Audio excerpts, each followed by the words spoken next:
की उपलब्धियों को लेकर सत्ता पक्ष और विपक्ष इनमें तो तनातनी चलती रहेगी, लेकिन इन 9 सालों में देश की दशा और दिशा की तरक्की को पथ पर ले जाने के लिए कई बड़े फैसले भी लिए गए।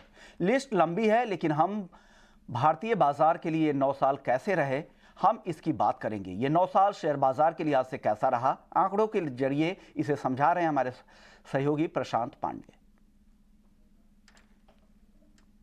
बिल्कुल, और वाकई आंकड़ों के जरिए इन 9 सालों को इकोनॉमी के मोर्चे पे, जीडीपी के मोर्चे पे, महंगाई के मोर्चे पे हमें थोड़ा समझना होगा।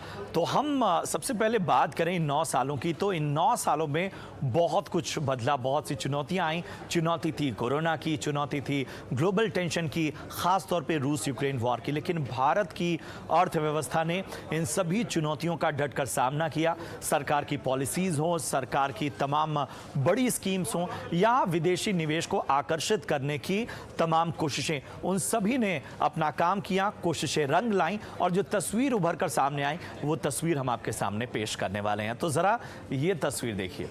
ये जो तस्वीर है ये 9 सालों में भारतीय शेयर बाजार की तस्वीर है। भारतीय शेयर बाजार ने रिटर्न के मामले में पूरी दुनिया को एक तरह से आईना दिखा दिया, बिग पिक्चर पेश की। सेंसेक्स देखिए, 2014 से लेके अब तक सेंसेक्स में 159% का रिटर्न रहा। वहीं निफ्टी की अगर हम बात करें तो यहां पर 157% का रिटर्न नजर आया।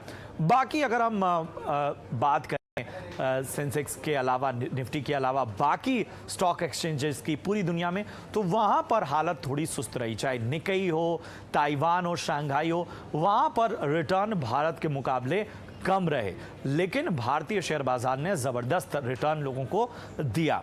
अब बात कर लेते हैं कंपनियों के मार्केट कैप में किस तरह का उछाल आया। तो आप देखिए, टीसीएस, रिलायंस इंडस्ट्रीज लिमिटेड और आईटीसी।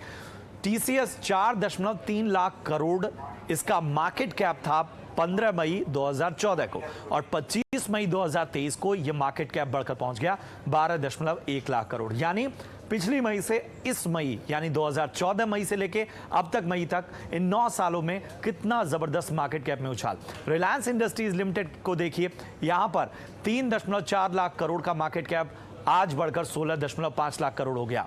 आईटीसी 2014 में 2.9 लाख करोड़ का मार्केट कैप था, ये 5.49 लाख करोड़ हुआ।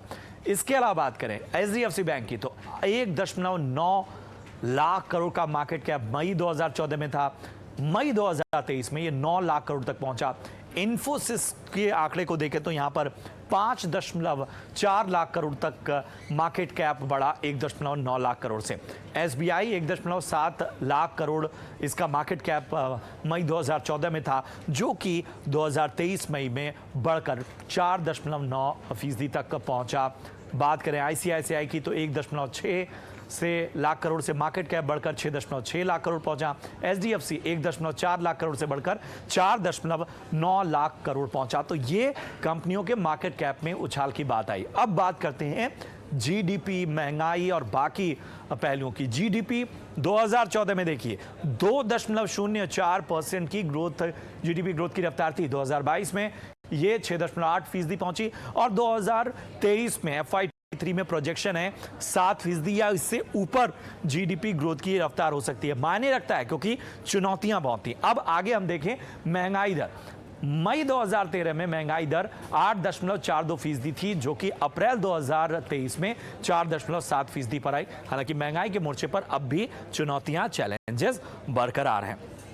अब जरा आयात यानी इंपोर्ट को देख लें, तो 448 बिलियन डॉलर का इंपोर्ट 2014-15 में था। ये बात 2022-23 में बढ़कर 714 बिलियन डॉलर तक पहुंचा। इंपोर्ट की बात हो गई, अब एक्सपोर्ट की बात करते हैं। मैन्युफैक्चरिंग हब बन रहा है भारत। भारत पूरी तरह से आत्मनिर्भरता की नई कहानी कह रहा है। तो निर्यात के मामले में भी भारत ने बेहतर तस्वीर पेश की। 310 बिलियन डॉलर का निर्यात 2014-15 तक होता था, जो कि 2022-23 में 451 बिलियन डॉलर तक पहुंच गया। हालांकि इसमें और ज्यादा सुधार और ज्यादा प्रोग्रेस की उम्मीद है। तो ये एक तस्वीर है इन 9 साल की भारतीय अर्थव्यवस्था, भारतीय शेयर बाजार, हमारी इकॉनमी, हमारी आत्मनिर्भरता की कहानी पेश करती है ये तमाम आंकड़े।